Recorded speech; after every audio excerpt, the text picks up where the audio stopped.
வணக்கம் and welcome to the show interesting info. பிப்ரவரி 27 இன்னைக்கு வேர்ல்டு ஸ்பே டேன்னு சொல்லிட்டு ஒரு டேங்க. இந்த டேவை பொறுத்த வரைக்கும் பார்த்தீங்கன்னா இப்போ சில நாய்ங்களாம் வந்து யாராவது எதனா வாங்கி போட மாட்டாங்க, ஒரு பிஸ்கெட்டாவது வாங்கி போட மாட்டாங்கன்னு சொல்லி ஏக்கத்தோடு பார்த்துட்டு இருக்கோம். ஆனால் அவங்க என்ன பண்ணுவாங்கன்னா ஹேண்ட் ஷேக்கன் பண்ணு, அதை பண்ணி இங்கே ஓடியா அங்கே ஓடிப்போ அப்படின்னு சொல்லி எல்லா வேலையும் வாங்கிட்டு கட்சியில் எதையுமே போடாமல் போயிடுவாங்க. இந்த மாதிரி இருக்கக்கூடிய ஆட்கள் மத்தியில் அந்த நாய்ங்க வாழ்றதே பெரிய விஷயம். இல்லை அந்த நாய்ங்க குட்டிலாம் போட்டுச்சுன்னா அந்த குட்டிங்களாம் யார் பாதுகாக்குது அப்படின்னு சொல்லிட்டு மனுஷ விலங்குகள் கொஞ்சம் வருத்தப்பட்டுச்சுப்பா. அதனால் உருவாக்கப்பட்ட ஒரு நாள் தான். இன்னும் ஷார்ட்டாக சொல்லணும் அப்படின்னா அந்த நாய் பூனைங்களாம் வந்து ரோட்லாம் தெரிஞ்சிட்டு இருக்கல, அதுக்கு வந்து கருத்தடை பண்ணி விட்டு அதிகமாக பல்கி பெரிய அதுங்க கஷ்டப்படக்கூடாது அப்படின்ற ஒரு மனசாட்சியோட உருவாக்கப்பட்ட ஒரு நாள் தான். இதில் இன்னொரு கான்செப்ட் இருக்குது. இப்போ இந்த வீட்டில் வாழக்கூடிய நாய்ங்க பூனைங்களுக்குலாம் வந்து கருத்தடை பண்ணாமல் விட்டிங்க அப்படின்னா அதுவே ஒரு வெறி பிடிச்சத்தனமாக மாறி வரப்போகிறவங்களாம் பூச்சி கடிச்சிட்டு இருக்கிறோம்.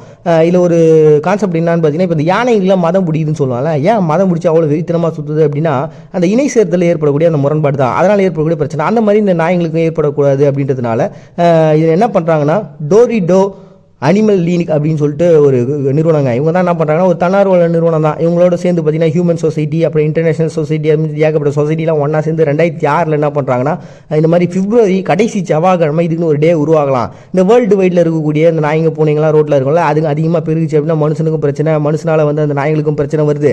அதனால் அதெல்லாம் ஒரு கண்ட்ரோலாக வச்சிக்கலாம் அப்படின்னு சொல்லிட்டு உருவாக்கப்பட்ட ஒரு தினம் தான் பார்த்தீங்கன்னா வேர்ல்டு ஸ்பே டே அப்படின்னு சொல்லிட்டு ஒன்று செய்கிறாங்க. நெக்ஸ்ட் இன்டர்நேஷனல் போலார் பியர் டே அப்படின்னு சொல்லிட்டு ஒரு டேங்க. இது வந்து பார்த்தீங்கன்னா இந்த துருவ கரடிங்களாம் இருக்குல்ல, கிட்டத்தட்ட 350 700 கிலோ வரைக்கும் இது வளருமா. அதே மாதிரி 3 நாள் தொடர்ந்து தண்ணியில் நீந்தி போகிற அளவுக்கு ஒரு டேலண்ட் இருக்குது.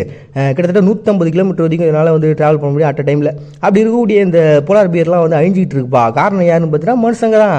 இந்த வீட்டில் ஏசியை போட்டு ஓசோனில் ஓட்டையை போட்டுட்டோம். அப்புறம் இந்த கார்பன்லாம் அதிகமாக உமிழ்ந்து அப்படியே வெப்பநிலை அப்படின்றது அதிகமாகிடுச்சு. இந்த துருவ பகுதியில் இருக்கக்கூடிய பனிக்கட்டுலாம் உருக ஆரம்பிச்சிச்சு. அந்த காலையில் மாறிச்சு அப்படின்னா அந்த பனிக்கடிகள் இறந்து போகல. அப்படி பண்ண அந்த இறந்து போகிற அந்த பனிக்கடிகள்லாம் வந்து நம்ம பாதுகாத்தாகணும் அப்படின்னு சொல்லிட்டு இந்த பாதுகாப்பு அமைப்புகள்லாம் ஒன்றா சேர்ந்து உலக நாடுகள்லாம் ஒன்றா சேர்ந்து உட்காந்து பேசி எப்போ அதுக்கு பாதுகாக்கிறதுக்கு ஒரு டே உருவாகுப்பா அப்படின்னு சொல்லிட்டு உருவாக்கணும் ஒரு நாள் தான் பார்த்தீங்கன்னா இன்டர்நேஷனல் போலார் பியர் டே அப்படின்னு சொல்லிட்டு செய்கிறாங்க பிப்ரவரி 27. நெக்ஸ்ட் வேர்ல்டு என்ஜிஓ டே அப்படின்னு சொல்லிட்டு ஒரு டேங்க. இது வந்து பார்த்தீங்கன்னா உலகம் முழுக்கக்கூடிய எல்லா நாடுகள்லையும் எல்லா விஷயங்களையும் அரசாங்கத்தால் பண்ணிட முடியாதுங்க. ஒரு சாமானியனுடைய பிரச்சனை என்ன அப்படிங்கிறத அங்கே இருக்கக்கூடிய சக மனுஷனுக்கு தான் தெரியும். அந்த சக மனுஷன் வந்து இந்த என்ஜிஓவில் கண்டிப்பாக இருப்பாங்க. அப்படிப்பட்டவங்க என்ன பண்ணுவாங்க அப்படின்னா இந்த மாதிரி மக்கள் வந்து பிரச்சனை இருக்காங்க, அவங்களை பாதுகாக்கணும்னு சொல்ல அந்த என்ஜிஓக்கள்லாம் ஒன்றா சேர்ந்து அவங்களுக்கு வந்து ஒரு மிகப்பெரிய நலத்திட்டங்கள்லாம் செய்வாங்க. அது ஒரு சுற்று சார்ந்த விஷயமா இருக்கலாம், இல்லை ஒரு சுகாதாரம் சார்ந்த விஷயமா இருக்கலாம், இல்லை கல்வி சார்ந்த விஷயமா இருக்கலாம். இந்த மாதிரி நிறைய விஷயங்களில் இந்த என்ஜிஓக்கள் மக்களுக்கு போய் உதவுறாங்கல்ல. அப்படிப்பட்ட என்ஜிஓக்கள் நம்ம பாதுகாத்தோம், அவங்க வந்து செலிப்ரேட் பண்ணி ஆகணும் அப்படின்னு சொல்லிட்டு மெஸ்ஸிஸ் கட்மேனிஸ் அப்படின்ற ஒரு பர்சன் 2009 இது முன்மொழிஞ்சு இந்த டே வந்து உருவாகுறாரு. அதுக்கப்புறம் இன்டர்நேஷனல் லெவலில் இருக்கக்கூடிய எல்லா நாடுகளும் உட்காந்து ஏன்பா இது நல்ல டே ஆகுதேப்பா, உலகம் முழுக்க கொண்டாடலாம்ப்பா அப்படின்னு சொல்லிட்டு 2014 இது அங்கீகரித்து யூஎன் அதாவது யுனைடெட் நேஷனல் ஆர்கனைசேஷன் வந்து இது அங்கீகரித்து உருவாக்கப்பட்ட ஒரு நாள் தான் பார்த்தீங்கன்னா வேர்ல்டு என்ஜிஓ டே அப்படின்னு சொல்லிட்டு ஒரு டே வந்து செலிப்ரேட் பண்ணுறாங்க பிப்ரவரி 27.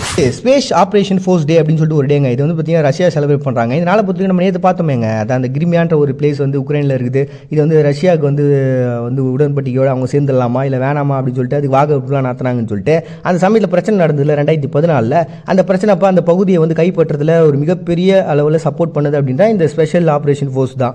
அப்படிப்பட்ட அந்த ஃபோர்ஸ் வந்து நம்ம செலிப்ரேட் பண்ணோம்ல அப்படின்னு சொல்லிட்டு 2015 விளாடிமிர் புதினால் உருவாக்கப்பட்ட ஒரு நாள் தான் பார்த்தீங்கன்னா இந்த கிரிமியா அப்படின்ற பகுதியை வந்து கண்ட்ரோல் பண்ணுறதுக்கு அதை கையகப்படுத்துறது அப்படின்றது இந்த ஃபோர்ஸ் வந்து பயங்கரமாக பண்ணிச்சாங்கன்னு சொல்லிட்டு அவங்களை செலிப்ரேட் பண்ணி உருவாக்கணும் ஒரு தினம் தான் பார்த்தீங்கன்னா ஸ்பெஷல் ஆப்ரேஷன் ஃபோர்ஸ் டே அப்படின்னு சொல்லிட்டு செலிப்ரேட் பண்ணுறாங்க ரஷ்யா பிப்ரவரி 27.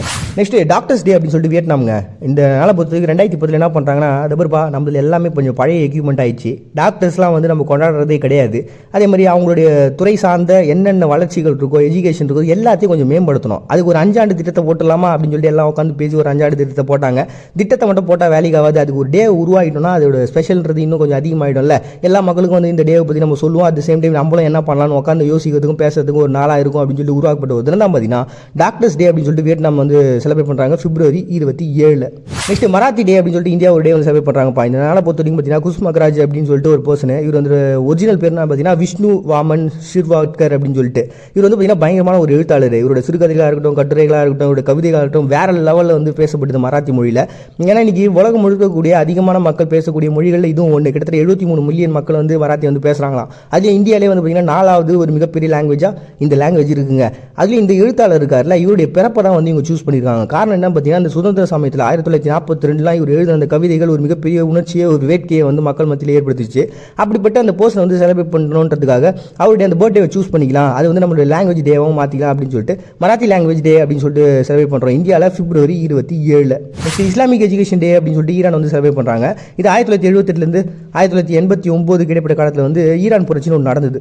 இந்த புரட்சினால என்ன ஆச்சு அப்படின்னா, அங்கே இருக்கக்கூடிய அந்த அரசாங்கமே மாறிச்சு. அப்படி மாறி வந்து அயதுல்யா கோமானியன் அப்படின்ற ஒரு பர்சன் என்ன பண்ணுறாருன்னா பதவி ஏற்கிறாரு. அப்படி பதவி ஏற்றதுக்கு அப்புறம் அந்த நாடு வந்து ஒரு பர்ஃபெக்டான ஒரு முழுமையான ஒரு இஸ்லாம் குடியரசாக வந்து மாறிச்சு. அப்படி பிரகடனப்படுத்தப்பட்ட அந்த நாளை வந்து என்ன பண்ணுறாங்கன்னா, ஒரு ஸ்பெஷலாக எதனா பண்ணுமே அப்படின்னு சொல்லிட்டு, நம்ம நாட்டுக்கு வந்து மொழின்றது இம்பார்ட்டன்ட்ல, அதெல்லாம் பண்ணலாம், நம்ம வந்து எஜுகேஷன் வந்து டெவலப் பண்ணலாம், அந்த எஜுகேஷனை வந்து என்னென்னலாம் பண்ண முடியும், எவ்வளோலாம் வந்து மக்கள் மத்தியில் அதை கொண்டு போய் சேர்க்க முடியுமோ அப்படி பண்ணுங்க அப்படின்னும் போது, அதை புரட்சியாளர்களாக இருந்தாங்களே அவங்களே வந்து நாங்களே போய் இதை வந்து டெவலப் பண்ணுறோம்னு சொல்லிட்டு மக்கள் மத்தியில் அவங்களோட லாங்குவேஜை கொண்டு போய் சேர்க்கறதுக்காக பயங்கரமாக புரட்சியாளர்களே வந்து இறங்கினாங்க.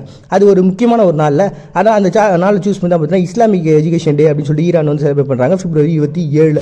நெக்ஸ்ட் நேஷனல் ப்ரோட்டீன் டே அப்படின்னு சொல்லிட்டு இந்தியாவில் ஒரு டே வந்து அனுசரிக்கிறாங்க. இந்த நாளை பொறுத்த வரைக்கும் பார்த்தீங்கன்னா உலக அளவில் கிட்டத்தட்ட 60% தாவரத்தில் தான் பார்த்தீங்கன்னா நம்ம உணவுகளை எடுத்துகிட்டு இருக்கோம், அந்த ப்ரோட்டீன் எடுத்துகிட்டு இருக்கோம் அப்படின்ட்டு. ஏன்னா நம்ம எல்லாம் நினைச்சோம் ப்ரோட்டீன் அப்படின்ட்டு நான்வெஜ் தான்ப்பா, நான்வெஜ் சாப்பிட்டா தான் நமக்கு ப்ரோட்டீன் கிடைக்கும் அப்படின்ட்டு. பட் ஆனால் உலகம் முழுக்க இருக்கக்கூடிய மக்கள் வந்து 60% வந்து தாவரங்களை தான் எடுத்துகிட்டு இருக்காங்க அப்படின்னு சொல்லிட்டு ஒரு சர்வே இருக்குது.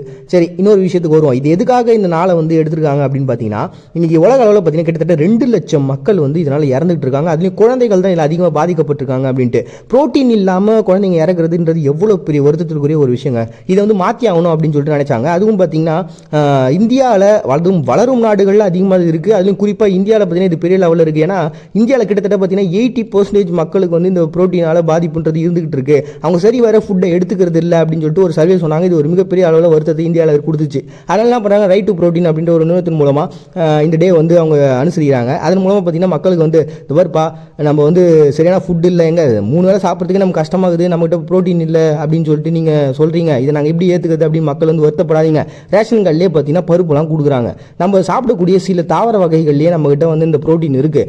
நம்ம ரெகுலராக எடுத்துக்கக்கூடிய ஒரு நார்மலான ஃபுட்லேருந்தே நம்மளால் ப்ரோட்டீன் எடுத்துக்க முடியும். அது என்னென்ன ஃபுட்டு அப்படின்றத மக்களுக்கு வந்து விழிப்புணர்வோடு ஏற்படுத்தி சொல்லக்கூடிய ஒரு நாள் தான் பார்த்தீங்கன்னா நேஷனல் ப்ரோட்டீன் டே அப்படின்னு சொல்லிட்டு அனுசரிக்கிறோம் February 27. நெக்ஸ்ட் மஜுபா டே அப்படின்னு சொல்லிட்டு ஒரு டேங்க. இந்த டேவை பொறுத்த வரைக்கும் பார்த்தீங்கன்னா சவுத் ஆஃப்ரிக்காவில் ஒரானி அப்படின்ற ஒரு பிளேஸில் வந்து பயங்கரமாக செலிப்ரேட் பண்ணுறாங்க. ஒரு விடுமுறைலாம் கூட அறிவிச்சிருக்காங்க. காரணம் என்ன பார்த்தீங்கன்னா, போயர் போர் அப்படின்னு சொல்லிட்டு 1881 சவுத் ஆஃப்ரிக்காவில் நடந்ததுங்க. இது வந்து பார்த்தீங்கன்னா ஒரு வரலாற்றில் ஒரு முக்கியமான ஒரு போர் அவங்களுக்கு. காரணம் என்ன பார்த்தீங்கன்னா, ஆங்கிலேயர்கள் வந்து அவங்கள வந்து கண்ட்ரோல் பண்ணணும் அப்படின்றதுக்காக இந்த பகுதியில் வந்து தஞ்சம் புகுந்துட்டு இருந்தாங்க. இப்போ கிட்டத்தட்ட ஒரு 400 பேர், மற்றவங்களாம் பார்த்தீங்கன்னா வேற ஒரு வேலையாக அங்கே போயிட்டாங்க. அப்போ ஆங்கிலேயர்களுக்கு ஒரு நியூஸ் வருது, இதை பாருங்க நம்ம ஆள் கம்மியாகிறோன்னு சொல்லிட்டு இந்த போயர்கள்லாம் நம்ம மேலே வந்து படையெடுத்து வராங்க, என்ன பண்ணலாம் அப்படின்ட்டு. அட கம்னு இருப்பா, அவங்கன்னா ஒரு கொஞ்சம் கம்மியான கூட்டம் தானே, வரட்டும் அடிச்சு தூக்கிடலாம் அப்படின்னு சொல்லிட்டு ஆங்கிலேயர்கள் கொஞ்சம் அப்படியே இருக்கிறாங்க. இதை பார்த்து அவங்க பார்த்தீங்கன்னா உள்ளே வராங்க, கொஞ்சம் பேர் தான், ஆனால் அவங்க மறைஞ்சிருந்து தாக்குறதுல பயங்கரமான ஆட்கள். அதனால என்ன பண்ணுறாங்க, ஹெட் ஷாட்லாம் வச்சு அடிச்சு தூக்குறாங்க. அதனால் ஆங்கிலேயர்கள் பயந்து போய் ஃபர்ஸ்ட் போரில் அவங்க தோற்றும் போகிறாங்க. அதுக்கப்புறம் வந்து பார்த்தீங்கன்னா போயர்கள் வந்து 2வது போயர் போர் இதில் வந்து மிகப்பெரிய தோல்வி அவங்க தந்தாலும் அவங்களுக்கு ஒரு மிகப்பெரிய சுதந்திரம் அப்படின்றது இந்த ஒரு விஷயத்தின் மூலமாக தான் கிடச்சிது. அவங்க வெற்றின்றது இதுதானே முதல் துவக்கம். ஏன்னா அடுத்த பேசும்போது என்ன பேசுவாங்க, ஏன்பா நம்ம அவங்க ஆங்கிலேயர்களை ஈஸியாக அடிச்சிருக்கோம்ப்பா, இதை நம்ம இதுக்கு முன்னாடி பண்ணியிருக்கோம்ப்பா அப்படின்னு சொல்லிட்டு ஒரு ஆர்வத்தை தூண்டக்கூடிய நம்மளுடைய வெற்றியினுடைய பதிவு குறிக்கக்கூடிய ஒரு நாளில் அது வந்து பார்த்தீங்கன்னா அவங்களுக்கு ஒரு மிகப்பெரிய சுதந்திரத்தை கொடுக்கறதுக்கு ஒரு அடித்தளமாக அமைஞ்சிச்சு. அப்படிப்பட்ட அந்த ஒரு நாளை வந்து நம்ம செலிப்ரேட் பண்ணோம் அப்படின்றதுக்காக தான் பார்த்தீங்கன்னா இந்த போர் நடந்த அந்த மஜுபா அப்படின்ற ஒரு மலையை வந்து பேஸ் பண்ணி மஜுபா டே அப்படின்னு சொல்லிட்டு செலிப்ரேட் பண்ணுறாங்க சவுத் ஆஃப்ரிக்கா. அதுவும் குறிப்பாக ஒரானியில் February 27. நெக்ஸ்ட் கச்சாபுரி டே அப்படின்ட்டு இது வந்து பார்த்தீங்கன்னா ஒரு ஊரோட பேர்லாம் கிடையாது, ஒரு ஃபுட்டோட பேர். இப்போ நம்ம இந்தியாவை பொறுத்த வரைக்கும், தமிழ்நாட்டை பொறுத்த வரைக்கும் என்னன்னா இட்லி தோசை தான் செம ஃபேமஸ். எங்கே போனாலும் இட்லி கிடைக்கும். இன்னைக்கு உலகத்துலேயே வந்து பார்த்தீங்கன்னா ஆரோக்கியமான ஒரு ஃபுட் என்னன்னு பார்த்தீங்கன்னா இட்லி. ஏன்னா நோயாளிகள்லேருந்து குழந்தைங்க பிறந்த குழந்தை வரைக்கும் நம்ம கொடுக்கலாம் அப்படின்னா அது இட்லியை கொடுக்கலாம். அப்படிப்பட்ட ஒரு அழகான ஒரு உணவில் அது நம்மளோட ஐடென்டிஃபிகேஷனில். அந்த மாதிரி ஜார்ஜியாவில் பார்த்தீங்கன்னா இந்த கச்சாபுரி அப்படின்றது ஒரு ஐடென்டிஃபிகேஷன் ஆகுது. அது வந்து ரொட்டிக்கு மேலே வந்து பார்த்தீங்கன்னா முட்டையை ஊற்றிட்டு அதில் வந்து சீஸ் பன்னீர் அப்படின்னு சொல்லி ஏகப்பட்ட வெரைட்டி சேர்ப்பாங்க. இதே வந்து ஏகப்பட்ட வெரைட்டி இருக்குது. குரியன் கச்சாபுரி, அச்மா கச்சாபுரி, பெனோபானி கச்சாபுரி அப்படின்னு சொல்லி ஏகப்பட்ட வெரைட்டிஸ் இருக்குது. இந்த மாதிரியான நிறைய வெரைட்டிஸ் இருக்குது. நீங்களும் சாப்பிட்டு பாருங்கள், உங்களுக்கு எப்படி இருக்குன்னு பாருங்கள் அப்படின்னு சொல்லிட்டு ஒரு பெரிய ஐடென்டிஃபிகேஷன், எங்கள் நாட்டினுடைய ஒரு ஃபுட்டினுடைய ஐடென்டிஃபிகேஷன் இதுப்பா அப்படின்னு சொல்லிட்டு சொல்லக்கூடிய ஒரு நாள் தான் பார்த்தீங்கன்னா இந்த நாள். அப்படி செலிப்ரேட் பண்ணுற ஒரு நாள் தான் பார்த்தீங்கன்னா கச்சாபுரி டே அப்படின்னு சொல்லிட்டு ஜார்ஜியா வந்து செலிப்ரேட் பண்ணுறாங்க February 27. வெறும் பிரச்சனை மட்டுமே இருக்கிற இடத்துலையும் காதல் வாழ்றதில்ல, வெறும் சந்தோஷம் மட்டும் இருக்கிற இடத்துலையும் காதல் வாழ்றதில்ல. ரெண்டுமே இருக்கிற இடத்துல தான் அந்த காதல் எப்பவுமே வாழும். மறுபடியும் எல்லாரும் நாளைக்கு வந்து சந்திக்கிறாரு. உங்கள்கிட்ட நான் உங்கள் பாண்டியன் நீங்கள் பார்த்துருக்கு. இந்த நிகழ்ச்சி இன்ட்ரெஸ்டிங் இன்ஃபோ.